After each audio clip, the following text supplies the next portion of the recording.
बुजुर्गों दोस्तों, हाँ बताके ये बिगाड़ है यकीन का। இது நம்முடைய உள்ளத்துல உள்ள பெரிய நோய், இது யகீனுடைய நோய்। और जब मेहनत करते जाएंगे, हाँ ईमान की जब मेहनत होगी, ईमान जो है दोस्तों बढ़ेगा और फिर यकीन बनता चले जाएगा।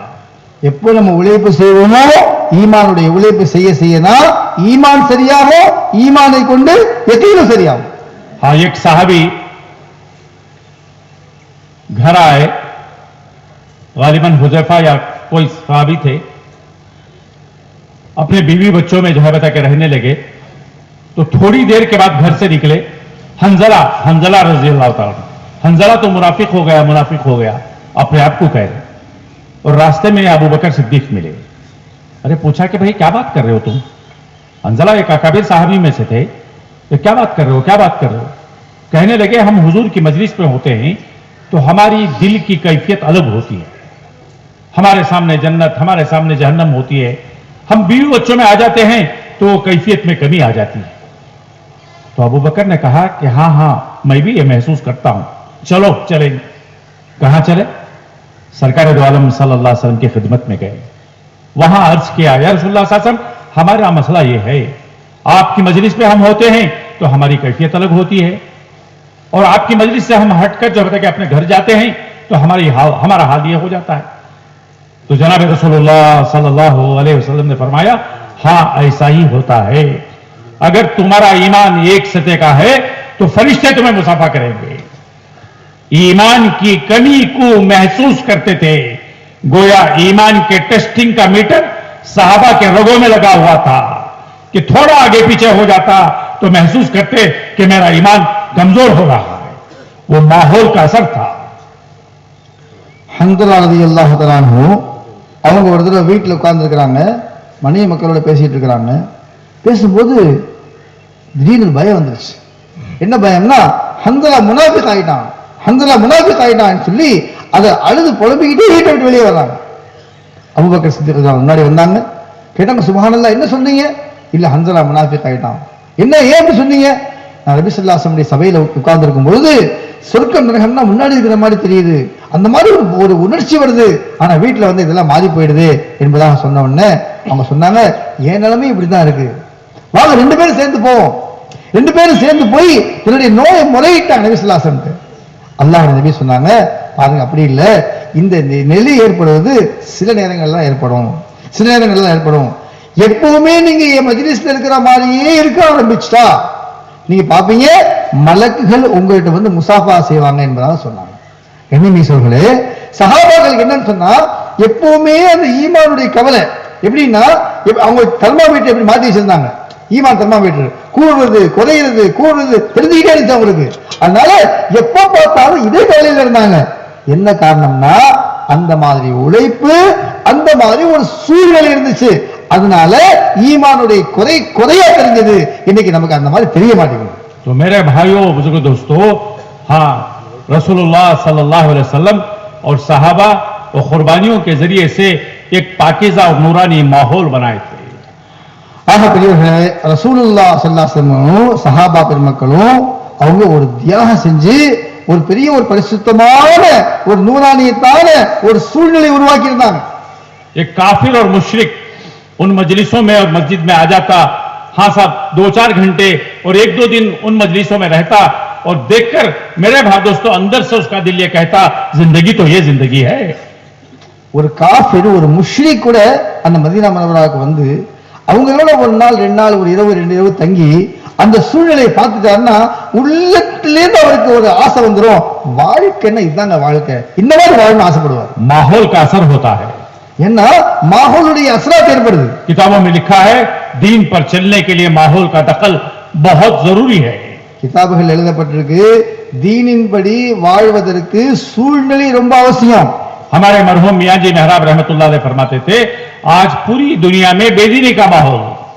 மியாஜி மெஹராப் சாஹிப் ரஹ்மத்துல்லாஹி அலைஹி சொல்லுவாங்களா, இன்னைக்கு முழு உலகத்திலேயும் தீன் இல்லாத பேதீனியுடைய ஒரு சூழ்நிலை இருக்கு।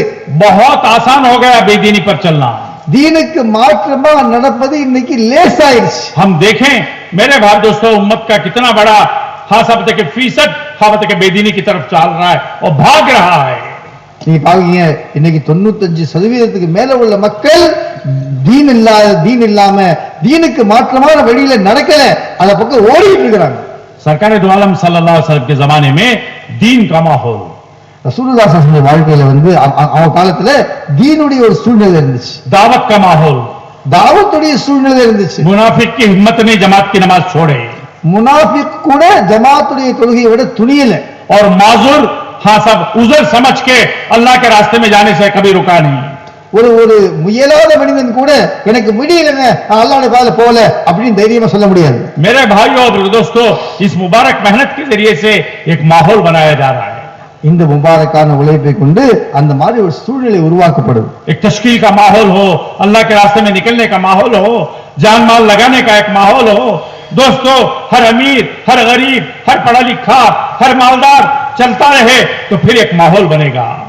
தஷ்கீலுடைய மாஹோல், அல்லாஹ்வுடைய பாதையில புறப்படக்கூடிய மாஹோல், தீனுடைய மாஹோல். இந்த சூழ்நிலையை எதுக்குன்னு சொன்னா, ஒவ்வொரு செல்வந்தர், ஒவ்வொரு ஏழை, படித்தவர், பாமரர் எல்லாமே அல்லாஹ்வுடைய பாதையில புறப்பட இந்த மாஹோல சூழ்நிலை எல்லாம் மாத்துவான். फिर अंदरून बनता जाएगा, அப்புறம் உள்ளத்தை எல்லாம் சரி செய்வான். और ईमान तरक्की करता जाएगा. அது கொண்டு ஈமான்ல வளர்ச்சி ஏற்படும். और जब ईमान बनेगा, अमल में जान आएगी, ஈமான் சரியாகிவிட்டால் அமல்கள் சரியாகும். और फिर अल्लाह के वादों के पर यकीन आएगा, பிறகு அல்லாஹ்வுடைய வாக்குறுதிகளின் மீது நம்பிக்கை ஏற்படும். और फिर अमल के जरिए से अपने मसलों को हल करेगा. பிறகு அமல்களை கொண்டு பிரச்சனைகள் தீரும். और मेरे भाई और दोस्तों, ये समझेगा कि दीन हाँ बताइए ये जामीन है मेरी जिंदगी का और कामयाबी का. அப்பதான் இவருக்கு புரியும், தீன் தான் என்னுடைய வாழ்க்கையின் வெற்றிக்கான உத்தரவாதம் என்பது அப்பதான் புரியும். आज ये मेहनत के ना होने पर चंद चीजों को दीन समझ लिया. இந்த உழைப்பு இல்லாதனால இன்னைக்கு மக்கள் ஏதோ சில விஷயங்களை பிடிச்சுக்கிட்டு அதை தீன் நினைச்சுக்கிட்டு இருக்கிறாங்க. अल्लाह ताला हज़रात उलमाए किराम को जज़ाए खैर दे, उन्होंने दीन के शोबे बताए. அல்லாஹ் தஆலா உலமா பெருமக்களுக்கு மேலான கூலி கொடுப்பானாக. அவர்கள் நமக்கு தீனுடைய துறைகளை விளக்கி கொடுத்திருக்கிறாங்க. ईमानियात का शोबा, ஈமானியாத் என்பது ஒரு इबादत का शोबा, இபாதத் என்பது ஒரு பகுதி, माशरत का शोबा, முஆஷரா என்பது ஒரு பகுதி, अखलाकियात का शोबा, அஹ்லாக் என்பது ஒரு பகுதி, मेरे भाई दोस्तों जो है मामिलात का शोबा. முஆமலாத் ஒரு பகுதி. ये 5 शोबों का नाम दीन है. இந்த 5 விஷயங்களுக்கு பேர் தான் தீன். अब ये मुतालिबा है कि 5 शोबे हर फर्द उम्मत में जिंदा हो जाए. இப்போ என்ன விரும்பப்படுதுன்னு சொன்னா, இந்த 5 துறைகளும் ஒவ்வொரு உம்மத்திலையும் ஒவ்வொரு மனுஷன்லையும் உருவாகும். जब जाके जो है दोस्तों दीन कामिल होगा, அப்பதான் தீன் பரிபூர்ணமாகும். अब हमारा मसला ये है कि कहीं किसके अंदर कोई शोबा जिंदा है तो कहीं किसके अंदर जो है शोबा है, किसी के अंदर अखलाक जिंदा है तो किसी के अंदर माल का खर्च करना, और किसी के अंदर माशरा है तो किसी की इबादतें अच्छी हैं. पूरा मिलाकर मजमूई तौर पर बहुत मुश्किल है. இன்னைக்கு பார்த்தா அல்லாஹ் மன்னிப்பானாக, ஒருத்தர்கிட்ட பார்த்தா இபாதத் இருக்கு, இன்னொருத்தர்கிட்ட பார்த்தா முஆமலாத் சரியா இருக்கு, இன்னொருத்தர்கிட்ட பார்த்தா அஹ்லாக் மட்டும் சரியா இருக்கு, இன்னொருத்தர்கிட்ட பார்த்தா தீனுக்கு பண செலவு செய்யற பழக்கம் இருக்கு, இன்னொருத்தர்கிட்ட பார்த்தா குடும்ப வாழ்க்கை மட்டும் சரியா இருக்கு. ஆக யார்கிட்டயாவது எல்லாமே ஒண்ணா சேர்ந்திருக்கான்னு பார்த்தா அந்த மாதிரி பெரும்பாலும் யாரையும் பார்க்க முடியும். ईमानियात का मतलब अल्लाह से ताल्लुक का मसला है. ஈமானியாத் என்பது அல்லாஹ்வுடைய தொடர்புக்கு பெயர். और जितना अल्लाह से ताल्लुक होगा, और दोस्तों जो है इसका रुख अल्लाह की तरफ होगा, எந்த அளவுக்கு அல்லாஹ்வுடன் தொடர்பு இருக்குமோ அந்த அளவுக்கு உள்ளத்துடைய நம்பிக்கை அல்லாஹ்வின் பக்கம் இருக்கும். और जितना अल्लाह का खौफ आएगा, आदमी फूक फूक कर जो है कदम रखेगा. எந்த அளவுக்கு அல்லாஹ்வுடைய खौफ பயம் வருமோ அந்த அளவுக்கு மனிதன் ஒவ்வொரு அடி எடுத்து வைக்கும் போதும் ரொம்ப யோசிச்சு அடி எடுத்து வைக்கும். ये आदमी समझेगा कि कहीं मेरा यह कदम उठने वाला अल्लाह को नाराज करने वाला तो नहीं.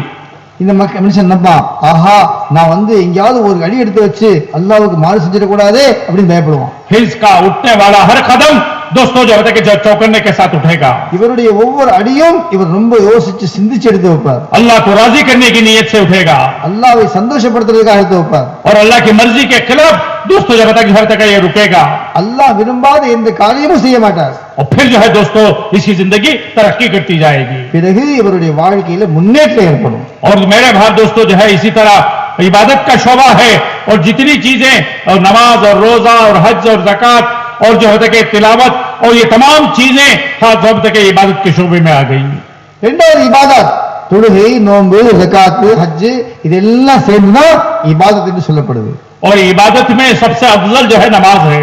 இபாதத்துகளிலே ரொம்ப சிறந்த இபாதத் தொழுகை. और हुजूर ने बताया उम्मत की मेराज है இது உம்மத்துடைய மேராஜாக இருக்கு. और फरमाया कि जो है बताया कि तुम ऐसे न पढ़ो जैसे तुम अल्लाह को देख रहे हो. अगर इतनी ताकत नहीं है तो कम से कम ये हाँ शब्द के समझो कि अल्लाह तुम्हें देख रहा है. நீங்கள் முடிந்தவரை அல்லாஹ்வை பார்ப்பது போல் தொழுது பழகுங்க. அந்த மாதிரி உங்களால முடியாவிட்டா அல்லாஹ் உங்களை பார்க்கறாங்க மாதிரி தொழுவுங்க. जहां ईमान सिखाया वहां नमाज भी सिखाई. எங்கே ஈமானை கற்றுக் கொடுக்கப்பட்டதோ தொழுகை கற்றுக் கொடுக்கப்பட்டது. और सरकार दो आलम सासम बैठे हैं, एक साहबी नमाज पढ़ के जाने लगे और बुलाया, देखो तुम्हारी नमाज ठीक नहीं, जाओ नमाज पढ़ो. ஒரு சஹாபி ரசூலுல்லாஹி ஸல்லல்லாஹு அலைஹி வஸல்லம் முன்னாடி வந்து தொழுதாங்க. தொழுதுட்டு போகும்போது நபி கூப்பிட்டாங்க. கூப்பிட்டு சொன்னாங்க, பாருங்க உங்க தொழுகை சரியில்லை, நீங்க மறுபடியும் தொழுங்கன்னு சொன்னாங்க. और नमाज पढ़ के आए और फिर कहा फिर ठीक नहीं है, जाओ फिर दोबारा पढ़ो. தொழுதுட்டு வந்த பிறகு சொன்னாங்க, இல்ல இல்ல நீங்க சரியா தொழல, மறுபடியும் தொழுங்கன்னு சொன்னாங்க. और 2 बार 3 बार हुआ. 2-3 தடவை இதே மாதிரி ஆச்சு. और फिर वो साहबी आके अर्ज करने लगे, या रसूलुल्लाह सल्लल्लाहु अलैहि वसल्लम जैसे मुझे आता था मैंने किया और कैसे करना है. அப்ப அந்த சஹாபி சொன்ன, யா ரசூலுல்லாஹி ஸல்லல்லாஹு அலைஹி வஸல்லம் எனக்கு எது தெரியுமோ அதான் நான் செஞ்சேன், என்ன செய்யணும் அதை தாங்க சொல்லுங்க. आज मेरे भाई दोस्तों हमारे अंदर तहरीक का मिजाज नहीं है, நம்ம இடத்துல இன்னைக்கு கேட்டு அறியக்கூடிய பக்குவம் நம்மள்ட்ட இல்ல. पूछने का मिजाज नहीं है. மத்தவங்கள்ட்ட போய் நம்ம அதை கேட்கறதே இல்ல. नमाजियों को देखो, नमाजी जो आते हैं, हाँ साहब बड़ा दर्द होता है और बड़ा गम होता है कि अपने तरफ से नमाज पढ़ के चले गए और ना उसका सजदा ठीक है, ना रुकू ठीक है, ना उंगलियां कहां रखना और कैसे रखना और क्या करना. दोस्तों जब तक सीखा नहीं और अपने जब तक तर्ज की नमाज पढ़ के चले गए. மக்கள் பெரிய தியாகத்தோட சிரமத்தோட ஆசையோட ஆர்வத்தோட பள்ளிக்கு வர்றாங்க, தொழுகிறாங்க. ஆனா அவங்க பார்த்தா அப்புறம் பரிதாபமா இருக்கு. அவங்க ருக்குவும் சரியில்லை, அவங்க சஜிதாவும் சரியில்லை, எப்படி நிக்கணும்னு தெரியல, எப்படி விரல வைக்கணும்னு தெரியல. ஏதோ அவங்க ஆசையா வந்து ஏதோ தொழுதுட்டு போயிடுறாங்க. அதை கற்றுக்கொள்ளணுங்கிற எண்ணம் கூட அவர்கிட்ட இல்லை. हुजूर ने फरमाया, देखो तुम्हारा जलसा दोनों सजदों के दरमियान का बैठना और रुकू के बाद खड़े होना ये जो है ठीक नहीं था. பிறகு அந்த சஹாபியை பார்த்து நபி ஸல்லல்லாஹு அலைஹி வஸல்லம் சொன்னாங்க, பாருங்க நீங்க தொழுகையில 2 குறை இருந்துச்சு. ஒண்ணு என்னன்னா 2 சஜ்தாவுக்கு மத்தியில அமரக்கூடிய சிறு இருப்பு, அதுக்கு ஜல்சான்னு பேரு. அந்த ஜல்சாவை நீங்க சரியா செய்யல. இரண்டாவது ருக்குவுக்கு சஜ்தாவுக்கு மத்தியில இருக்கிற சிறு நிலை, அது கௌமான் பேரு. அந்த கௌமா நீங்க சரியா செய்யல, இதை சரி செய்யுங்கன்னு சொன்னாங்க. मुजद्दिद अल-फसानी रहमतुल्लाह अलैह अपने मकतूब में लिखते हैं, छोटी छोटी चीजें जो नमाज में बताई गई हैं ये बेकार नहीं है. उंगलियों का जमाना, उंगलियों का खोलना, निगाहों का जमाना, इसके जरिए से नमाज में खुशू और खुजू पैदा होता है. ஹஜ்ரத் முஜद्दिद அல்-ஃபசானி ரஹ்மத்துல்லாஹி அலைஹி எழுதுறாங்க, தொழுகையில் சொல்லப்பட்ட சின்ன சின்ன ஒழுக்கங்கள் கூட வீணானதல்ல. நீங்க வந்து விரல்களை சேர்த்து வைக்கிறது, விரல்களை விரிச்சு வைக்கிறது, முட்டியை சரியா பிடிக்கிறது, அதே மாதிரி பார்வையை சரியா வைக்கிறது, இது சின்ன சின்ன விஷயங்கள் கூட அல்லாஹ் வீணா சொல்லப்படல. இதை சரியா செஞ்சாதான் தொழுகையில அல்லாஹ்வுடைய பயபக்தி உண்டாகும்னு சொல்றாங்க. चूंकि हमने नमाज के ऊपर मेहनत नहीं की, नमाज को सीखा नहीं और जैसे आती वैसे पढ़ के चले गया और उसके ऊपर कोई वादा नहीं है, बल्कि उल्टा जो है दोस्तों बताके इसके लिए अजाब है. நம்ம இதுக்காக எந்த முயற்சியும் செய்யாததுனால தொழுகையை கற்றுக்கொள்ளவும் இல்லை. அதனால நம்ம தொழுகிறோம், அந்த தொழுகையை கொண்டு அல்லாஹ்வுடைய வாக்குறுதிகள் பூர்த்தியாகல. இன்னும் சொல்ல போனா இது அல்லாஹ்வுடைய பிடிப்புக்கு காரணமாக கூடாது பயம் இருக்கு. अल्लाह हम सबकी हिफाजत फरमाए, कल क़यामत में मुंह पे मार के फेंक दी जाएंगी. அல்லாஹ் நம்ம எல்லாம் பாதுகாப்பானாக. நம்முடைய தொழுகையை அல்லாஹ் முகத்தில் வீசி எரிஞ்சிடக்கூடாது. आता है हदीस में जिसकी नमाज सही निकलेगी उसके बाकी अमाल भी सही निकलेंगे. ஹதீஸ்ல வருது, யாருடைய தொழுகை சரியாயிருமோ அவருடைய எல்லா அமலும் சரியாயிரும். तो मेरे भाई दोस्तों ये मेहनत नमाज की बनाने की मेहनत है. இந்த உழைப்பு தொழுகையை சரி செய்யற உழைப்பு.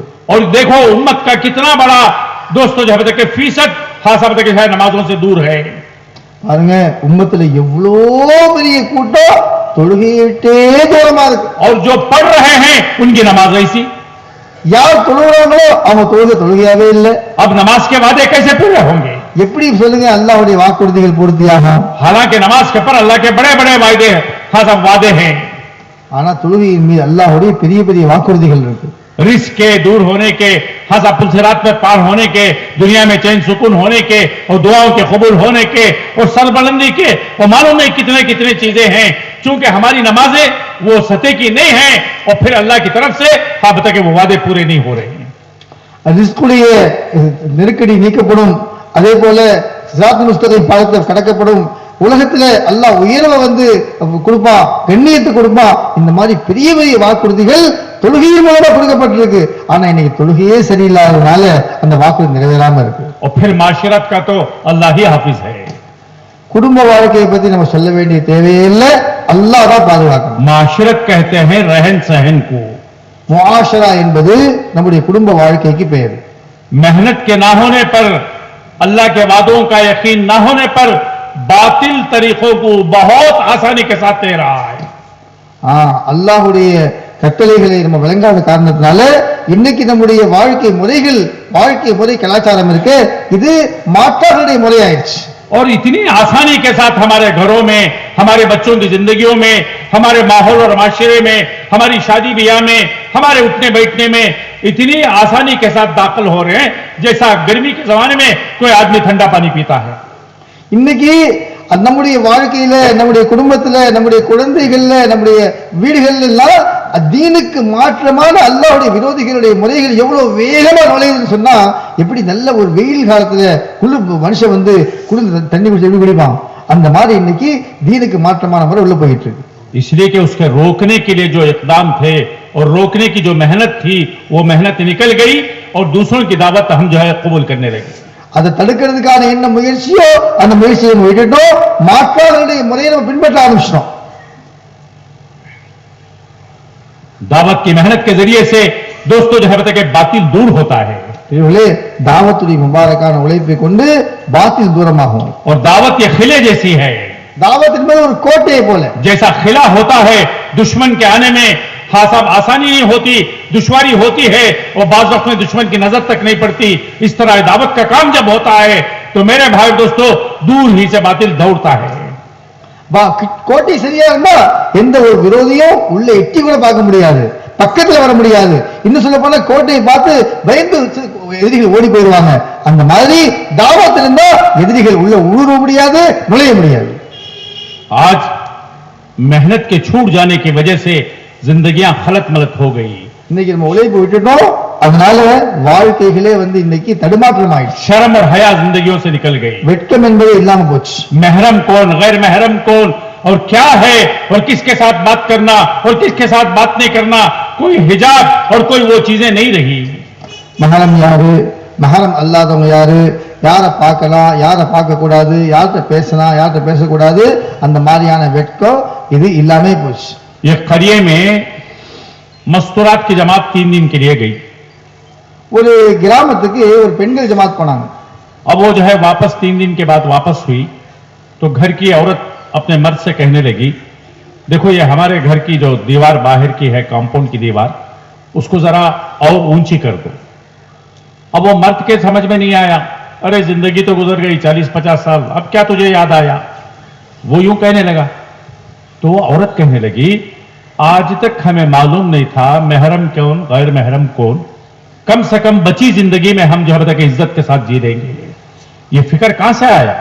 ये फिक्र वो मेहनत के जरिए से, उस माहौल में रहने के जरिए से, साहबा के वाकयात को सुनने के जरिए से दोस्तों जो है बताया कि ये बात समझ में आई. ஒரு பெண் அந்த ஜமாத்துல போயிட்டு வந்த ஒரு பெண்மணி வீட்டுல வந்து சொன்னாங்க கணவர்கிட்ட, பாருங்க நீங்க அல்லாஹ்வுடைய பாதையில போயிட்டு வந்திருக்கிறோம், நம்முடைய வீட்டு சுத்தி உள்ள காம்பவுண்ட் சுவர் இருக்கு, அது ரொம்ப சின்னதா இருக்கு, கொஞ்சம் உயர்த்தி கட்டுங்கன்னு சொன்னாரு. அப்போ சொன்ன உடனே அவர் கேட்டாரு, வாழ்க்கையே கழிஞ்சு போச்சு, 40-50 வயசு ஆயிடுச்சு, இப்ப நம்ம முகத்தா போறோம், இப்ப என்ன கட்ட வேண்டிய அவசியம் இருக்குன்னு கேட்டாரு. அப்ப அந்த அம்மா சொல்லுச்சு, இல்ல இல்ல இத்தனை வருஷமா நமக்கு மஹரம்னா யாரு, மஹரம் அல்லாதவங்க யாரு, யாரை பார்க்கலாம் பார்க்க கூடாது நமக்கு தெரியாம இருந்துச்சு, இப்பதான் நம்ம தெரிஞ்சிருக்கிறோம், சரி மிச்சமுள்ள வாழ்க்கையாவது நம்ம சரியா கழிப்போமே என்று அந்த அம்மா சொன்னாங்க. मेरे भाई और दोस्तों जो है बताया कि बहुत दिन पहले एक अखबार में आया था, इंग्लैंड में एक बड़ी औरत और बड़ी जिम्मेदारी वाली जो पार्लियामेंट में जो है बताया कि वो काम करती है और उसके साथ एक और जो है बताया कि रीडर, इस किस्म के 2-3 औरतों ने इस्लाम कबूल किया. सवाल करने वालों ने उनसे सवाल किया, अरे तुझे क्या हो गया, इतनी तरक्की पे है तू और इतने बताया कि बड़े पोस्ट पर है और तू जाके बैकवर्ड मजहब को कबूल की जिसमें मर्द के पीछे पीछे जो है कि औरत को चलना पड़ता है. तो वो औरत ने जवाब दिया, बड़ा जो है दोस्तों कभी हमारी औरतों के जहन में भी ये बात कभी नहीं आई थी. उसने कहा कि मुझे इस्लाम कबूल करने के बाद यह बात समझ में आई कि मैं औरत हूं। இங்கிலாந்துல பார்லிமெண்ட்ல வேலை செய்யக்கூடிய ஒரு பெரிய பெண்மணி, ரொம்ப பெரிய அந்தஸ்துல உள்ளவங்க, அவங்க கூட வேலை செய்யற 2-3 பேர் எல்லாம் சேர்ந்து இஸ்லாம் தழுவினாங்க. இஸ்லாம் தழுவின உடனே மக்கள் போய் கேள்வி கேட்டாங்க அவங்கள்ட்ட, நிருபர்கள், ஏன் நீங்க இஸ்லாம் தழுவினீங்க? அது நீங்க இவ்வளவு பெரிய அந்தஸ்துல இருக்கிறீங்க, இவ்வளவு படிச்சிருக்கிறீங்க, இவ்வளவெல்லாம் இருந்து கூட நீங்க ஒரு பேக்வேர்ட் ஒரு மذஹப், அதாவது பிற்படுத்தப்பட்ட ஒரு மார்க்கம், அதை போய் நீங்க பின்பற்றணும். அதுல ஆண்களுக்கு தான் முக்கியத்துவம் இருக்கு, பெண்களுக்கு முக்கியத்துவமே இல்லை அந்த மாதிரி என்பதாக கேள்வி கேட்டாங்க. கேள்வி கேட்டா அந்த பெண்மணி சொன்னாங்க, நான் இஸ்லாத்தை ஏற்றுக்கொண்ட பிறகுதான் எனக்கு புரிஞ்சது நான் ஒரு பெண் என்பதாக. அதுக்கு முன்னாடி தெரியாம சொன்னாங்க. हालांकि हल्का सा माहौल और ऐसा माहौल भी नहीं बना के साहब जो है जिसके जरिए से पूरा दीन समझ में आए, लेकिन चीदा चीदा मेहनत हो रही है और चीदा चीदा कुर्बानियां दे रहे हैं। इसके असरात अल्लाह ताला जो है मुरतब कर रहे हैं, लोगों के अंदर जो है कि ये चीजें आ रही हैं। ஆனா இப்ப நம்ம ஒன்றும் பெருசா தியாகம் செஞ்சிடல, சின்ன சின்ன தியாகங்கள் செய்யறோம், கொஞ்சம் கொஞ்சம் உழைப்பு செய்யறோம், தீனுடைய கொஞ்சம் உழைப்பு நடக்குது. இதை கொண்டு அல்லாஹ் சுப்ஹானஹு வ தஆலா இவ்வளவு பெரிய மாற்றங்களை உண்டாக்குறான்னு சொன்னா, இந்த வேலையா செஞ்சா அல்லாஹ் எவ்வளவு மாற்றத்தை உண்டாக்கும். अगर सही नहज के साथ, सही फिक्रों के साथ, सही कुर्बानियों के साथ मेरे भाई और दोस्तों जो है बताया कि दीन के तकाजे को पूरा करने के एतबार से हम चलेंगे फिरेंगे और कुर्बानियां देंगे तो क्या होगा? सालों में जो है बताया आने वाला खैर, महीनों में आने वाला खैर, दिनों में अल्लाह रब्बुल इज्जत जो है दोस्तों अपनी कुदरत से फैसला करके दिखाएंगे। சரியான முறைப்படி சரியான தியாகத்தோட நம்ம இந்த வேலையை பொறுப்போட நம்ம செய்வோமே ஆனால் அல்லாஹ் எவ்வளவு பெரிய மாற்றத்தை உண்டாக்குவான்னு சொன்னா, வருடங்கள்ல வரக்கூடிய கைரை அல்லாஹ் மாசங்கள்ல கொண்டு வருவான், மாசங்கள்ல வரக்கூடிய கைரை அல்லாஹ் வாரங்கள்ல கொண்டு வருவான், வாரங்கள்ல வரக்கூடிய கைரை அல்லாஹ் நாட்கள்ல கொண்டு வருவான். எவ்வளவு பெரிய மாற்றம் இந்த வேலையை சரியா செஞ்சா ஏற்படும். ये बात बहुत अच्छी तरह साहबा समझते थे। இந்த விஷயத்தை சஹாபாக்கள் நல்லா விளங்கியிருந்தாங்க. कोई उजर उनको और नहीं बनता था, அதனால எந்த தடையும் அவங்களுக்கு தடையா தெரியல. और कोई हाल उनको रोक नहीं सकता था, எந்த நிலைமையும் அவங்களை தடுக்கக்கூடியதாக இல்லை. और ये मिजाज बना हुआ था हर हाल में, हर शक्ल में। मेरे भाई दोस्तों जो होते कि उनके लिए चलना आसान था, इसलिए वो समझते थे कि हम दुनिया में आए हैं वो दावत के काम के लिए, हम दुनिया में आए हैं मुसलमान बनकर, हम दुनिया में आए हैं हुजूर की उम्मत में, ये हमारी जिम्मेदारी है। அதனாலதான் சஹாபா பெருமக்கள் எல்லா காலத்திலையும் எல்லா நிலைமையிலையும் அல்லாஹ்வுடைய பாதையில எந்த தடை வந்தாலும் போகக்கூடியவங்களா இருந்தாங்க. என்ன ஒரு விஷயத்தை விளங்கி இருந்தாங்க, உலகத்துல நாங்க வந்ததே, உலகத்துல பிறந்ததே நம்ம அல்லாஹ்வுடைய கட்டளை உயிர்ப்பிக்கிறதுக்காகத்தான், நபியுடைய வேலையை செய்யறதுக்காகத்தான் நம்ம பிறந்திருக்கோம் என்ற விஷயத்தை நல்லா விளங்கினதுனால எந்த தடையும் தடையா இல்லை, இந்த நிலைமை ஒரு தடையா இல்லை. तमिलनाडु में बच्चा पैदा होता है तो क्या करते हैं? पूछो। தமிழ்நாட்டுல குழந்தை பிறந்தா என்ன செய்றீங்க? अरे पैदा होते ही क्या करते हैं बोलो? சொல்லுங்க. अजान, अजान देते हैं। अरे क्यों अजान दे रहे हैं? सो यासीन पढ़ो ना। அவங்க சொல்றாங்க, ஏன் பாங்க சொல்றீங்க, யாசின் ஓத வேண்டியதானே, सूरह फातिहा पढ़ो। அல்லம் சூரா ஓத வேண்டியதானே. क्यों? इसलिए कि सुन्नत है, सरकार दो आलम सल्लल्लाहु अलैहि वसल्लम ने हाँ साहब अपने नमाजों के कानों में अजान दी थी। ஏன்னா இது சுன்னத்தா இருக்கு. ரசூலுல்லாஹ் ஸல்லல்லாஹு அலைஹி வஸல்லம் தன்னுடைய பேர்களுக்கு பிறந்த உடனே காதுல பாங்க சொன்னாங்க. अजान क्या है? हाँ दावत है। अम्मा आयशा फरमाते हैं अजान दावत है, और उसके बाद की दुआ बताई, अल्लाहुम्मा रब्बा हाज़िही दावत ताम्मा, ये पूरी पूरी मुकम्मल दावत है। अब दावत देखकर बच्चे को क्या बात समझाई जा रही है? बहुत गौर करने की बात है, बहुत ही गौर करने की बात है। बच्चे को यह बात समझाई जा रही है, बेटा तू दुनिया में आम आदमियों की तरह नहीं आया, आम लोगों की तरह नहीं आया, तू दुनिया में आया है हजरत मोहम्मद रसूलुल्लाह सल्लल्लाहु अलैहि वसल्लम की उम्मती बनकर, और तू उम्मती बनने के, जहां तू उम्मती बन के आया है वहां दीन का दाई बनकर आया है। तू दुनिया में आम लोगों की तरह नहीं आया, तू दाई है और तेरा काम दावत है। यह बात समझाई जा रही है। हालांकि बच्चा ना मां को पहचानता है, ना बाप को पहचानता है, ना और चीजों को पहचानता है, लेकिन वो बात दिल के अंदर नक्श कर जाती है। और जो है दोस्तों, चूंकि माहौल बदल जाता है, माहौल की वजह से हाँ बता के जब तक हाँ सा बता के वो हाँ सा बता के दूसरे और चीज पर चले जाता है। தாவத் ஏன் கொடுக்கப்படுது? பாங்க என்பது தாவத். நம்ம அம்மா ஆயிஷா சொல்றாங்க, பாங்கு என்பது ஒரு தாவத். பாங்குடைய துஆல சொல்றோம், அல்லாஹும்ம ரப்ப ஹாதிஹி தாவத்தி தாம்மா, யா அல்லாஹ் பூர்ணமான தாவத்துடைய ரப்பே என்பதாக நம்ம அல்லாஹ் அழைக்கிறோம். அப்ப இந்த தாவத் ஏன் கொடுக்கப்படுது? இந்த தாவத் ஏன் கொடுக்கப்படுதுன்னா அந்த குழந்தைக்கு சொல்லப்படுது, பாருப்பா நீ உலகத்துல வந்த நோக்கம் என்ன, நீ எதுக்காக வந்திருக்கிற, நீ யாரோ மாதிரி பிறந்து மூத்தா போறதுக்கு வரல, நீ வந்த பொறுப்பு, நீ உன்னுடைய வேலை சொன்னா நீ தாவத் கொடுக்கணும், நீ தாயா இருக்கணும், மக்கள் அல்லாஹ் கலைக்கணும் என்ற விஷயத்தை அந்த குழந்தைக்கு பிறந்த உடனேயே சொல்லப்படுது. அந்த குழந்தைக்கு அது புரிஞ்சிருது. ஆனா சூழ்நிலை நிலைமை எல்லாமே மாறினதுனால நாளையில அது மறந்தே போயிடுது, வாழ்க்கை நோக்கமே தெரியாம போயிடுது. इसे किताबों में लिखा है बच्चा पैदा होता है इस्लामी फितरत के साथ। हाँ, बच्चा पैदा होता है इस्लामी फितरत के साथ। ஹதீஸ்ல வருது, ஒரு குழந்தை பிறக்கும் பொழுது அது இஸ்லாத்தின் மீது தான் பிறக்குது. उसका माहौल उसे यहूद और नसारा बना देता है। அவனுடைய சூழ்நிலை தான் அவனை யहूदिया மாத்துது, நஸ்ரானியா अगर மாத்துது. माहौल दावत का है, दीन का है, और दीन की मेहनत का है, कुर्बानियों का है, और दोस्तों जो है बता के और फिर वो अब तक जो है वो दाई बनेगा। சூழ்நிலையும் தாவத்துடைய சூழ்நிலையா இருந்தா, தீனுடைய சூழ்நிலையா இருந்தா அந்த குழந்தை தீனுடைய தாயாக மாறும். हुजूर के जमाने में छोटे छोटे बच्चे हजरत अल्लाह के रास्ते में जाने के लिए खड़े हो जा रहे हैं। நபி ஸல்லல்லாஹு அலைஹி காலத்துல சின்ன சின்ன குழந்தைகள் கூட அல்லாஹ்வுடைய பாதையில போய் உயிர் கொடுக்க தயாராயிட்டாங்க. हाँ, हालांकि खास आपदा के बच्चों का कोई काम नहीं है वहां, ஆனா குழந்தைகள் வரவேதான் சொல்லப்பட்டுச்சு. औरतें बच्चों को लाके पेश कर रहे हैं, குழந்தைகளை பெண்கள் கொண்டு வந்து கொடுக்குறாங்க. और किसी ने कहा कि बच्चे क्या काम आएंगे। யாரோ கேட்டாங்க குழந்தையை கொண்டு வந்து, हाँ मुझे मालूम है मेरे बच्चे कुछ काम नहीं आएंगे, जब तक ढाल की जगह मेरे बच्चों को इस्तेमाल करे फिर शहीद की मां कहलाऊं। அந்த குழந்தைகளுடைய தாய் சொல்லுது, என்னுடைய குழந்தை அல்லாஹ்வுடைய பாதையில போய் ஜிஹாத் செய்யாது, ஆனா எனக்கு தெரியும் இந்த குழந்தைக்கு வேலை இல்லைன்னு. நபி ஸல்லல்லாஹு அலைஹி வஸல்லம் மேலே ஏதாவது அம்பு பாஞ்சா இந்த பிள்ளையை கேடயமா நீங்க பயன்படுத்திட்டு இந்த குழந்தை மௌத் ஆயிட்டா நான் ஷஹீதுடைய தாய் அழைக்கப்படுவேன்னு சொன்னார். औरतों के जज्बात ऐसे, பெண்களுக்கு இந்த ஆர்வம், मर्दों के जज्बात ऐसे, ஆண்களுக்கு இந்த ஆர்வம் இருக்கு, मर्दों हाँ साहब मजदूरों के जज्बात, இயலாத மக்களுக்கு ஆர்வம் अरे இருந்துச்சு, जवानों के जज्बात। வாலிபர்களுக்கு ஆர்வம் இருந்துச்சு. हजरत साद रजी अल्लाह तआला अन्हु जवान हैं और हुजूर के साथ बैठे हुए थे। हुजूर ने फरमाया, अरे साहब तुम निकाह नहीं करोगे? या रसूलुल्लाह सल्लल्लाहु अलैहि वसल्लम मुझे कौन देगा?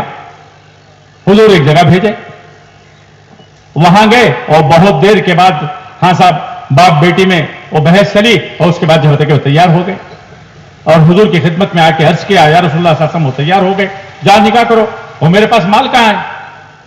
कितने सीधे सादा साहबा, जो दिल में होता था वो जुबान पर, और हुजूर ने कहीं से माल इकट्ठा करके दिया कि जाओ तुम जब तक हाँ साहब वो होते हैं तैयारी करो। अब गए, कहां गए? परचेजिंग। अल्लाह आज हमारी परचेजिंग को हिफाजत फरमाए, सत्यानाश कर दिया उस उम्मत का। हाँ, परचेजिंग को गए हैं, शादी की परचेजिंग। अब बाजार में वहां आवाज लगी है और दीन का तकाजा आया है अल्लाह के रास्ते में जाने का।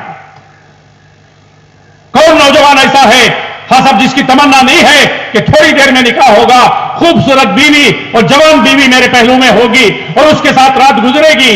मेरे भाई और दोस्तों जो है बताया कि इसकी कोई जब तक वो नहीं आई। अल्लाह के रास्ते में जाने के लिए जो जरूरत की चीजें थी उसे खरीद कर अल्लाह के रास्ते में चले गए। वो जाते जाते ये सोचा कहीं ऐसा ना हो कि हुजूर हवा के मुझे देखकर वापस कर दे और निकाब डाल दिया। गए और देखा और बता के बड़े जोर और शोर के साथ जब तक आगे बढ़ रहे हैं और हुजूर की नजर पड़ी कि कौन नौजवान है कि इतने हाँ साहब जोर और शौक के साथ जब तक आगे बढ़ रहा है। और बहुत देर के बाद हुजूर सल्लल्लाहु अलैहि वसल्लम ने उनके बाहों को देखा और देखकर अंदाजा लगाया हो ना हो ये साद है। और हुजूर के जहां बता के दोस्तों जहन में भी और हुजूर के दिल में भी ये बात नहीं आई कि बता के भाई इसको मैं हाँ निकाह करने के लिए भेजा था, ये यहां आ गया। अभी हाँ सब देखे अभी ये सोच ही रहे थे, इतने में अखबार आए कि 7 शहीद हो गए। हाय हाय हाय, फौरन पहुंचे हैं, शहीद को हुस्ल नहीं दिया जाता। खबर तैयार हुई और देखा सरकार दो आलम सल्लल्लाहु अलैहि वसल्लम खबर में उतरे और कह रहे हैं लाओ लाओ मेरे भाई साथ को लाओ, मेरे भाई साथ को लाओ। फरमाते हैं हजरत उमर खड़े हुए हैं, वो देख रहे हैं और इनके अंदर दिल के अंदर तमन्ना हुई कि काश ये मैयत मेरी होती। नौजवान मेरे भाई दोस्तों अपनी नौजवानों को कुर्बानी करे। साद रज़ियल्लाहु तआला अन्हु அவங்க வந்து நபி ஸல்லல்லாஹு அலைஹி வஸல்லம் மஜ்லிஸ்ல உட்கார்ந்திருக்காங்க. நபி அவங்கள பார்த்து கேட்டாங்க, நீங்க நிக்கா செய்யலையா என்பதாக. எனக்கு யார் பெண்ணு கொடுப்பான்னு கேட்டாங்க. சரி, இந்த வீட்டுல போங்க போய் பெண்ணு கேளுங்க. அங்க போய் பெண்ணு கேட்டாங்க. அவங்களுக்கு பெண்ணு கொடுக்க தயாராயிட்டாங்க. பிறகு சொன்னாங்க, நபி ஸல்லல்லாஹு நிக்கா செஞ்சீங்க, எனக்கு காசு இல்லைன்னு சொன்னாங்க. அப்படியா? நபி ஸல்லல்லாஹு பணத்துக்கு ஏற்பாடு செஞ்சாங்க. பணத்துக்கு ஏற்பாடு செய்யப்பட்டு அவங்க நேரா பஜாருக்கு போய் நிக்காவுக்கு வேண்டிய சாமான்கள் வாங்க போனாங்க. அங்க ஒரு சத்தம் வந்துச்சு, அல்லாஹ்வுடைய பாதையில புறப்பட யார் தயார்? எப்ப காதுல சத்தம் விழுந்துச்சோ அந்த நிக்காஹ் என்ற ஆசை அது அல்லாஹ்வுடைய பாதையில ஷஹீதாக ஆசையா மாறிடுச்சு. எண்ணிமிகு சகோதரர்களே, ஒரு வாலிபனுடைய ஆர்வம் எப்படி இருக்கும்? எந்த ஏற்பாடும் இல்லை, நபி ஏற்பாடு செஞ்சு கொடுத்திருக்கிறாங்க, நபி காசு கொடுத்து அனுப்புறாங்க. நான் நிக்காவுக்கு பொருள் வாங்க போறேன், இன்னைக்கு நிக்காஹ் ஆக போகுது, மனைவியை வாழ்க்கையில வர போறா, எவ்வளவு பெரிய ஒரு சந்தோஷம். சகோதரர்களே, இதெல்லாம் ஒரு பக்கம், அல்லாஹ்வுடைய பாதையில போய் ஷஹீதாகிற ஆசை ஒரு பக்கம். இது அப்படியே மாறி போய் அவங்க எல்லா பொருளையும் வாளு கேடையும் இதெல்லாம் வாங்கிட்டு நேர அல்லாஹ்வுடைய பாதையில போயிட்டாங்க. நபி ஸல்லல்லாஹு அலைஹி வஸல்லம் அங்க இருக்கிறாங்க. ஆனால் நபி என்னை பார்த்து திருப்பி அனுப்பிடக் கூடாதே என்பதற்காக தன்னுடைய முகத்தை மூடிக்கொண்டார்கள். மூடிட்டு வேகமா அல்லாஹ்வுடைய பாதையில போராடிட்டு இருக்கிறாங்க. நபி ஸல்லல்லாஹு அலைஹி வஸல்லம் பார்த்தாங்க, யார் இந்த வாலிபர், இவ்வளவு வேகமா போறாரு, யார் இந்த வாலிபர்? கடைசியாக அவருடைய புஜங்களை பார்த்து நபி கண்டுபிடிச்சாங்க, இவர் சாதாரணா இருக்கணும். ஆனா சகோதரர்களே, நபி ஸல்லல்லாஹு அலைஹி வஸல்லம் அவங்க கூட பார்த்துட்டு, நான் நிக்கா செய்ய சொன்னேனே, இவர் ஏன் இங்க வந்தார் என்று சொல்லவில்லை. கடைசியாக கொஞ்ச நேரத்தில் செய்தி வந்துச்சு, சாத் ஷஹீத் ஆயிட்டாரு. இன்னா லில்லாஹி வ இன்னா இலைஹி ராஜிஊன். எண்ணிமிகு சகோதரர்களே, நபி ஸல்லல்லாஹு அலைஹி வஸல்லம் ஷஹீதுகளை வந்து குளிப்பாட்டுறது இல்லை, குளிப்பாட்டாம அடக்கம் செய்வாங்க. நபி ஸல்லல்லாஹு அலைஹி வஸல்லம் கபருக்குள்ள இறங்கினாங்க. சொன்னாங்க, என்னுடைய சகோதரியை கையில கொடுங்க, நானே அடக்கம் பண்ணேன்னு சொல்லி அவருடைய ஜனாசா வாங்கி உள்ள வைக்கிறாங்க. ஹஜ்ரத் உமர் போன்ற சஹாபாக்கள் சொல்றாங்க, ஆஹா, இந்த ஜனாசா என்னுடையதாக இருக்கலாமே என்பதாக ஆசைப்பட்டாங்க. இப்படிப்பட்ட ஒரு ஆர்வம், இப்படிப்பட்ட ஒரு ஆசை குழந்தைகளுக்கு, வாலிபர்களுக்கு, பெண்களுக்கு எல்லாருக்குமே இருந்துச்சு. क्या तमन्नाएं, क्या आरज़ुएं थी साहबा कराम की। दो साहबा मिलके मशवरा कर रहे हैं, आओ मिलके दुआ करेंगे। और मिलके दुआ करने में ये दुआ कबूलियत के करीब होती है, कबूल होती है। एक साहबी ने दुआ की कि अल्लाह कल मार्का होगा, मेरे मुकाबले में एक बहादुर आदमी आए और उसके साथ मुकाबला हो और मैं उसको दिया बता कि तेरे हाथ बता के हाँ रास्ते में हाँ कत्ल कर दूं, खत्म कर दूं। उन्होंने आमीन कही। अब पहले वाले ने जो बता कि दुआ की, अजीब दुआ कि अल्लाह कल मार्का हो और मेरा भी मुकाबला हो जाए एक बहादुर आदमी से, मैं उसके ऊपर गालिब आ जाऊं और वो मेरे ऊपर गालिब आ जाए, हाय हाय, वो मेरे ऊपर गालिब आ जाए और फिर तेरे रास्ते में मुझे शहीद कर दे और फिर मेरे अज़ा और जवारे को अलग अलग कर दे, नाक अलग, हाथ अलग, पैर अलग, अलग अलग कर दे और कर तेरे दरबार में इसी तरह मैं उठूं और तू पूछे, अब्दुल्ला ये सब क्यों हुआ? मैं कह सकूं कि ये सब तेरे दीन की निस्बत पर हुआ है। मेरे भाइयों दोस्तों, ये कुर्बानियां रंग लाई थी और अल्लाह ने अमूमी हिदायत के फैसले फरमाए थे। ரெண்டு சஹாபாக்கள் துஆ செய்றாங்க. அல்லாஹ்வுடைய பாதையில போகும்போது ஒரு சஹாபி துஆ செய்றார், யா அல்லாஹ், நாளைக்கு நடக்கக்கூடிய நிகழ்ச்சியில நான் ஒரு எதிரியை சந்திக்கணும், நான் அவனை வெல்லணும், அவனை தோக்கடிக்கணும், அவனுடைய பொருள் நான் கைப்பற்றணும் என்று ஒரு துஆ செய்றார். ஒருத்தர் ஆமீன் சொல்றார். இன்னொருத்தர் துஆ செய்றார், யா அல்லாஹ், நானும் ஒருத்தனை சந்திக்கணும், சந்திச்சுட்டு அவனுக்காக போராடணும், கடைசியில் அவன் என்ன வெல்லணும், பிறகு அவன் என்னுடைய உயிர் உன்னுடைய பாதையில அர்ப்பணிக்கணும், அது மட்டுமல்ல என்னுடைய உடம்பை துண்டு துண்டா வெட்டணும், கடைசியில என்னுடைய மூக்கு, என்னுடைய காது, என்னுடைய நாக்கு இதெல்லாம் ஒரு கயிறுல கோர்க்கப்பட்டு தொங்கணும், நாளைக்கு மறுமையில நீ எழுப்பி என்ன கேட்கணும், அப்துல்லா ஏன் இப்படி ஆச்சுன்னு கேட்கணும், நான் சொல்லணும் உனக்காக ஆச்சு, நான் சொல்லணும், நீ உண்மை சொல்லணும். சகோதரர்களே, இப்படிப்பட்ட ஆசைகள், இப்படிப்பட்ட ஆர்வங்கள் சஹாபாக்கள் இருந்துச்சு.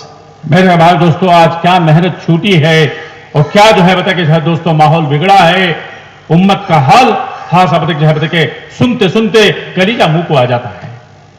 பெரியவர்களே, இன்னைக்கு உழைப்பை நம்ம விட்டுட்டோம், ஆகையால உம்மத்துடைய நிலைமை எப்படிப்பட்டு மாறி போச்சு, எப்படிப்பட்ட நிலைமைகள் எப்படி சொன்னா உம்மத்துடைய நிலைமையை கேட்டாலே நம்முடைய இருதய கொலைகள் அப்படியே வெளியே வந்துடுது. एक मुल्क में एक जमात गई और दूर से अंदाजा लगाया कि एक आदमी गोश्त बेच रहा था और हो ना हो ये मुसलमान है और उसके पास जाके सलाम किया और एक बार, दो बार और तीसरी बार वो घूर के देखने लगा, ओ हो तुम अब आए हो, कल हमारा तुम्हारा हिसाब अल्लाह के पास होगा। वो बताया कि वो खंजीर का गोश्त बेच रहा था, अरब के नस्लों में था। ஒரு நாட்டில் ஒரு ஜமாத் போச்சு. அந்த ஜமாத்துல ஒரு நபர் ஜமாத்துல போன ஒரு நபர் வெளியே போனா ஒரு ஆள் அங்க இறைச்சி வித்துட்டு இருந்தார். அந்த இறைச்சி விற்கிறவரை அப்படியே பார்த்துட்டு இருந்தார். அவரும் இவர் பார்த்துக்கிட்டே இருந்தார். கடைசியில பேசலாமே சொல்லி பக்கத்துல போய் பேச ஆரம்பிக்கவும் இல்லை. அதுக்குள்ள அவர் சொன்னார், இப்போ வந்தீங்களா, இன்னைக்கு இப்ப நீங்க வந்திருக்கிறீங்க, நாளைக்கு மறுமையில அல்லாஹ் உங்களை கேள்வி கேட்பான் அதை பத்தி. ஏன்னா நீங்க தாமதமா வந்ததுனால எங்க ஈமான் போச்சு, எங்க இஸ்லாம் போச்சு, நாங்க அரபிகளை சேர்ந்தவங்க, இஸ்லாத்தை நாங்க விட்டுட்டு நான் பண்டிகை வைக்கிறேன்னு சொன்னார். मेरे भाइयों, हाँ सूडान के अभी जो है के शेख आए हुए थे, शूरा के जो है के हाँ साहब के वो बता रहे थे, सूडान के जो है के बिल्कुल अंदर के इलाकों में जहां सवारियां नहीं जाती, ऊंट नहीं जाता, वहां आबादियां बसी हुई हैं, लोगों को कलमा तक मालूम नहीं, नमाज तक नहीं है, और मुसलमानों के मुल्क हैं और दीन छोड़कर और कलमा छोड़ के और नमाज छोड़कर जो है जिंदगी गुजार रहे हैं। जब उनको पूछा गया तो वो बताया कि एक वक्त में हमारे मुल्क में 1000 जमातें आप डाल सकते हैं। சூடானுடைய ஒரு ஷேக் வந்திருந்தாங்க. அவங்க சொன்னாங்க, பாருங்க சூடான் என்பது ஒரு இஸ்லாமிய நாடு, ஆனா அந்த இஸ்லாமிய நாட்டுல ரொம்ப இன்டீரியர், ரொம்ப உள்ள இருக்க பகுதிகளில் வந்து முஸ்லிம்கள் வசிக்கிறாங்க. அங்கே வாகனங்கள் போகாது, அங்கே குதிரைகள் ஒட்டகங்கள் கூட போகல, அந்த மாதிரி ஒரு கிராமங்கள்ல காடுகளுக்குள்ள மக்கள் வசிக்கிறாங்க. அவங்க எல்லாம் இஸ்லாமிய நாட்டில் உள்ள முஸ்லிம்கள், ஆனா அந்த முஸ்லிம்களுக்கு களிமா கூட தெரியல, அவங்களுக்கு தொழுகை என்னன்னு தெரியல, தீன் என்னன்னு தெரியல. இந்த மாதிரி மக்கள் நிறைய பரவி இருக்கிறாங்க. அதனால எங்க நாடுக்காக வந்து ஒரே சமயத்துல 1000 ஜமாத் தேவைன்னு சொன்னாங்க. अभी हम लोग जो है गांबिया गए थे, वहां जो है बता के तकाजे पर इज्तिमा था उनका, 97% मुसलमानों की आबादी और ब्रिटिश के अंडर इसमें रहा वो। अभी जो है बता के 10-20 साल पहले आजादी मिली है, वहां इतना गंदा माशरा बना के रखे हैं, एक तरफ गुर्बत, एक तरफ जो है जहालत, और एक तरफ जो है दोस्तों ये माशरा इतना डोमिनेट हो गया है, बिल्कुल औरतें नंगे हो गए, रास्तों पे सब जगह क्या औरतें हैं, और मुसलमान का कोई ठिकाना नहीं। मेरे भाइयों दोस्तों, ये जो है कि हमारे अपने आंखों के सामने हमारे जमाने में क्या जवाब देंगे हम अल्लाह को? कल अल्लाह पूछेगा, तुम्हें सहूलतें दी गई थी और तुम्हें जो ये बताया गया था, और मेरी हबीब की उम्मत हबता के दुनिया के मुख्तलिफ मुल्कों में इस हाल में जबरदस्त की जिंदगी गुजार रही थी, और तुम क्या कर रहे थे? क्या जवाब है हमारे पास?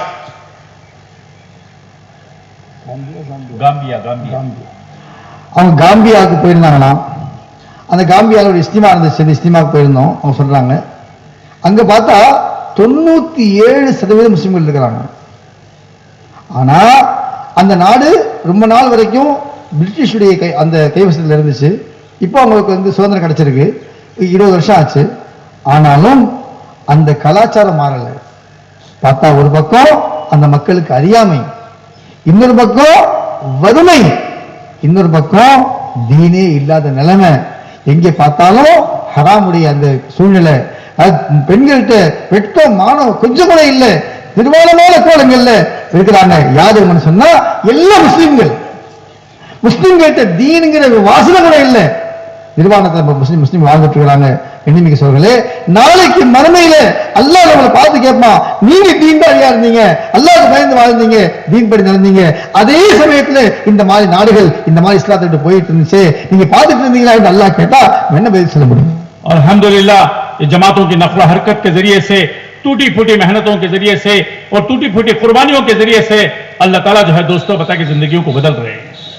அல்ஹம்துலில்லாஹ், இன்னைக்கு நடக்கக்கூடிய சின்ன சின்ன தியாகங்கள், சின்ன சின்ன முயற்சிகள் காரணமாக அல்லாஹ் சுப்ஹானஹு வ தஆலா வாழ்க்கையில ஒரு பெரிய மாற்றத்தை எல்லாம் உண்டாக்கிட்டு இருக்கிறார். मेरे भाइयों और दोस्तों, लेकिन तकाजे पूरा नहीं हो रहे என்றாலும் தீனுடைய தேவைகள் இன்னும் பூர்த்தியாகல. जरूरतें बहुत ज्यादा हैं, நிறைய தேவைகள் இருக்கு, तकाजे बहुत ज्यादा हैं, நிறைய தகாசாக்கள் இருக்கு. हर मुल्क वाला चाहता है कि हमारे पास हिंदुस्तान की जमातें आए, ஒவ்வொரு நாடும் விரும்புது இந்தியாவுடைய ஜமாத் வேணும். हालांकि बाहर की बहुत हाँ सब जो है बड़ी बड़ी जमातें और मजबूत जमातें और लंबा लंबा वक्त लेके जाते हैं, लेकिन वो चाहते हैं कि हिंदुस्तान वाले ये हमारे उस्ताद हैं, निजामुद्दीन से जमातें आए। வெளிநாடுகளிலிருந்து அந்த நாடுகளுக்கு நிறைய ஜமாத்துகள் போகுது, பெரிய பெரிய ஜமாத்துகள் போகுது, ரொம்ப ஸ்ட்ராங்கான ஜமாத்தெல்லாம் போகுது. என்றாலும் கூட அவங்களுக்கு என்ன ஆசைன்னா நிசாமுத்தீன் தான் நமக்கு உஸ்தாதுங்க, அந்த ஜமாத் நமக்கு வேணும்னு சொல்லி அந்த மக்கள் இந்தியாவுடைய ஜமாத்தை விரும்புறாங்க. अल्लाह ताला हमारे हजरत जी हजरत मौलाना साद साहब दामत बरकातहुम को जो है जज़ाए खैर दे, इनको सेहत सलामती तंदुरुस्ती दे, इनके खानदान को बाकी रखे। इन्होंने हमें आलमी जो है दोस्तों जिम्मेदार बना दिया। அல்லாஹ் நம்முடைய ஹஜ்ஜி தாவத் பரக்காத்துஹுக்கு அல்லாஹ் மேலான கூலி கொடுப்பானாக, அல்லாஹ் நம்முடைய ஆயுள்ல பரக்கத் செய்வானாக, அவருடைய சந்ததிகள் எல்லாம் பரக்கத் செய்வானாக. அவங்க நமக்கு இந்த கவலையை உண்டாக்குறாங்க பாருங்க, நீங்க ஒவ்வொருத்தரும் முழு உலகத்துக்கு பொறுப்புன்னு சொன்னாங்க. हमारी ये जमात है मद्रास और तिरची की और बेंगलोर और कर्नाटक की और बम्बई और महाराष्ट्र की, ये महाराष्ट्र की जमातें नहीं है, ये मुंबई की जमातें नहीं है, ये तिरची और तमिलनाडु की जमातें नहीं है, ये निजामुद्दीन की जमातें हैं। निजामुद्दीन आलमी मरकज है दोस्तों, वहां से जाने वाला ये आलमी फिक्र का जहबता के बंदा है और इसको लेकर पूरी दुनिया में चलने वाला। நம்முடைய ஜமாத்துகள் பெங்களூர் ஜமாத் இல்ல, கர்நாடகா ஜமாத் இல்ல, திருச்சி ஜமாத் இல்ல, கோயம்புத்தூர் ஜமாத் இல்ல, நாம் எல்லாருமே நிசாமுத்தீனுடைய ஜமாத். நிசாமுத்தீன் யாரு? நிசாமுத்தீன் முழு உலகத்துக்கு மர்க்கஸ், அங்கிருந்து போகக்கூடிய மனிதர் முழு உலகத்துடைய பொறுப்பெடுத்துட்டு போலாம் என்ற விஷயத்தை அவங்க புரிய வச்சாங்க. मेरे भाइयों दोस्तों, निजामुद्दीन की उस कुर्बानी की बुनियाद पर अल्लाह ने जो है आलमी मरकज उसे बनाया, वहां से जाने वाला भी ये आलमी फिक्र का आदमी है। நிசாமுதீன் நடந்த தியாகங்களின் காரணமாக அல்லாஹ் சுப்ஹானஹு வ தஆலா அதை உலகத்துக்கு மர்க்கஸாக அல்லாஹ் ஆக்கிட்டான். அப்படி ஆக்கினதுனால அங்கிருந்து போகக்கூடிய ஜமாத் எல்லாமே உலகத்துக்கு அல்லாஹ் ஹிதாயத்துக்கு அல்லாஹ் காரணமாக்கிட்டான். अब निजामुद्दीन में जो बैरून की तश्कील होती है वो दोस्तों जो है बता के हाँ साहब बता के जो है हाँ साहब बता के वो तश्कील हाँ साहब बता के वो तश्कील में ये पूछते हैं कि कितने लाख रुपए की जमात है, कितने खर्च की जमात है। हाँ साहब बता के अब माशाअल्लाह हाँ लोगों की बात, हाँ लोगों की समझ में बात आ गई। अब जो है बता के अपने खर्चे के एतबार से बता रहे हैं। अभी हमारे मेवात की एक जमात गई है, 12.5 लाख रुपए एक आदमी का खर्च है। அல்லாஹ்வுடைய கிருபையில நிசாமுதீன் தஷ்கீல் செய்யும் போது கேட்கிறாங்க எவ்வளவு உங்களுக்கு செலவு என்பதாக கேட்கப்படுது.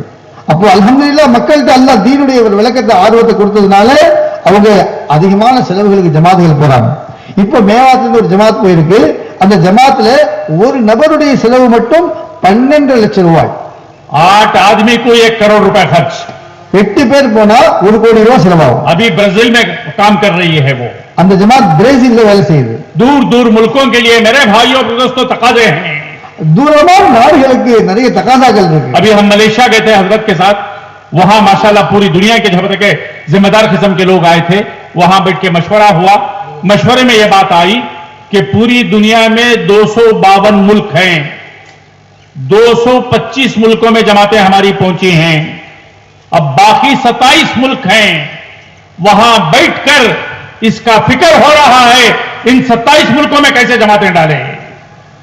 இப்ப நம்ம மலேசியாவுக்கு அவங்க போயிருந்தாங்க ஹஜ்ஜியோட. அங்க போனா உலகத்தில் உள்ள எல்லா பொறுப்பாளிகளும் அங்க வந்திருந்தாங்க. அங்க மஷ்வரா நடைபெற்றது. அந்த மஷ்வரால பேசப்பட்டுச்சு முழு உலகத்துல 252 நாடுகள் இருக்கு. அந்த 252 நாடுகள்ல ஏறக்குறைய 225 நாடுகள்ல ஜமாத்துகள் போயிருச்சு. இன்னும் 27 நாடுகள்ல நம்முடைய ஜமாத்துகள் போய் சேரல. அந்த 27 நாடுகளுக்கு எப்படி ஜமாத்துகளை கொண்டு போய் சேர்க்கிறது என்பதாக அங்க உட்கார்ந்து கவலைப்பட்டு ஜமாத் அனுப்பி வச்சிருக்காங்க. इसके लिए मेरे भाई दोस्तों दुनिया भर के तकाजे हैं, அதனால இவர்களே முழு உலகத்திலே தகாதா நமக்கு இருக்கு. लंबे लंबे खर्च के तकाजे हैं। பெரிய பெரிய செலவுகள்ல நம்ம தயாரா कहीं वीजा का खर्च ज्यादा आता है, कहीं जो है कि हवाई जहाज का खर्च ज्यादा आता है, कहीं जो है कि लोगों को खिलाना पड़ता है और जाके मेहनत करेंगे इंशाअल्लाह मुल्क का मुल्क कि हमारे हिस्से में आएगा। சில இடங்கள்ல பார்த்தா விசாவுடைய செலவு அதிகமாயிடுது, சில இடங்கள்ல பார்த்தா டிக்கெட் செலவு அதிகமாயிடுது, சில இடங்கள்ல பார்த்தா மக்களுக்கு நம்மளே உணவளிச்சு அவங்கள அமலா செய்ய வேண்டியிருக்குது. இந்த மாதிரி பலவிதமான செலவுகள் இருக்கு.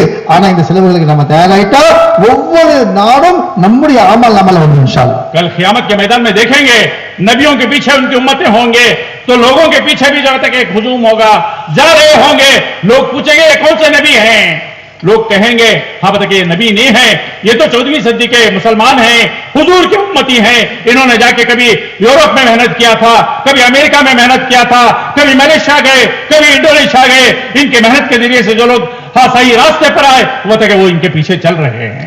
நாளை கியாமத்துடைய நாள்ல பாப்போம், நபிமார்கள் வருவாங்க, இதே மாதிரி சாதாரண மக்கள் வருவாங்க, அந்த மக்களுக்கு பின்னாடி மக்கள் கூட்டம் கூட்டமா சொர்க்கத்துக்கு போவாங்க, நாடுகள் சொர்க்கத்துக்கு போவோம். மக்கள் பார்த்து கேட்பாங்க, இவங்க யாருங்க, எந்த காலத்து நபி இவங்கன்னு கேட்பாங்க.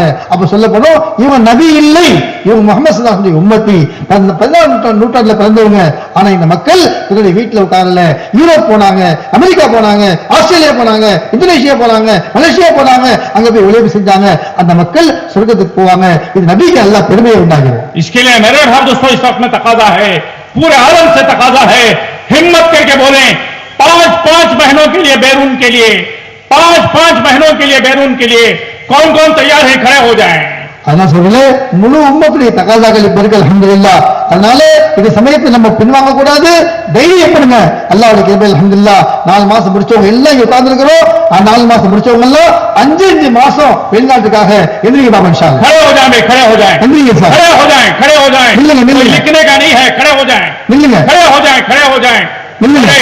माल अल्लाह का दिया हुआ, जान अल्लाह की दी हुई, अल्लाह के दीन के लिए लगेगा दोस्तों. दुनिया बनेगी, आखिरत बनेगी, उम्मत में हिदायत आएगी.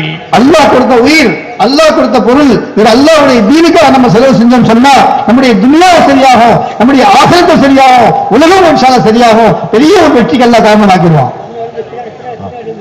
हाँ भाई, और खड़े हैं, और खड़े हो. இன்னும் இல்லைங்க, हाँ, இன்னும் இல்லைங்க. 650 ஜமாத்துகள் நம்மகிட்ட கேட்டிருக்கிறாங்க பெரியவங்க, நம்ம கொடுக்க வாக்குறுதி கொடுத்திருக்கிறோம். खड़े हो जाएं, இன்னும் எந்திரிங்க இன்ஷா அல்லாஹ். और खड़े हो जाएं. இன்னும் இல்லைங்க. माशाअल्लाह, माशाअल्लाह. अरे तमिलनाडु का बहुत हल्का बड़ा एक जमात। हसूबा है. हाँ, 650 माशाअल्लाह. देखो बता रहे हैं कि 650 जोन हल्के हैं, हर हल्के से एक जमात बने. कोई दुनिया का मुल्क बाकी ना हो जहां हमारी तमिलनाडु की जमात ना जाए.